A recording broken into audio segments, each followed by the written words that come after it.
என்னுடைய ஓட்டு விஜய்க்கு தான் நான் ஓட்டு போட போகிறேன். தமிழகத்தில் ஆட்சி மாற்றம் வேண்டும், அதனால் நான் விஜய்க்கு ஓட்டு போடவும் நினைக்கிறவங்க தயவு செஞ்சு இந்த பதிவு கேளுங்க. தயவு செஞ்சு ஸ்கிப் பண்ணாதீங்க. 2009 காலகட்டத்திலேருந்து தற்போதைய காலகட்டம் வரைக்கும் நடிகர் விஜய் அவர்கள் கிட்டத்தட்ட 14க்கும் மேற்பட்ட படங்கள் நடிச்சிருக்காரு. ஏகப்பட்ட பொது சேவைகள் செஞ்சுருக்காரு. நான் மறுக்கிறதுக்கு ஒன்றும் இல்லை. அதே காலகட்டத்தில் சீமான் அவர்கள் 2009 காலகட்டத்திலேருந்து 2026 தற்போதைய காலகட்டம் வரைக்கும் இந்த அரசாங்கத்தை எதிர்த்து போராடி மக்களுக்காக போராடி கிட்டத்தட்ட 200க்கும் மேற்பட்ட வழக்குகளை சந்திச்சிருக்காரு.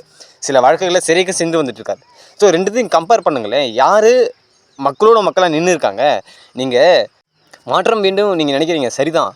ஆனால் அதே 15 ஆண்டு காலத்தில் விஜய் அவர்கள் எத்தனை போராட்டங்கள் நடந்துச்சு. அத்தனை போராட்டங்களில் ஏதாச்சும் ஒரு போராட்டத்தில் மக்கள் அருகில் உட்காந்து, ஒரு பொதுமக்கள் அருகில் உட்காந்து போராட்டம் பண்ணியிருக்காரா? அவர் தாங்க மக்களுக்கான தலைவன் சொல்லுவாங்க. அந்த டைமில் கூட அவர் படம் நடிச்சிட்டு தான் இருந்தார். அவர் சுயநலத்துக்காக சுய தேவைக்காக படம் நடிச்சிட்டு இருந்தார். அப்புறம் ஏன் மாற்றத்துக்காக நான் விஜய்க்கு ஓட்டு போட போகிறேன்னு நீங்கள் நினைக்கிறீங்க?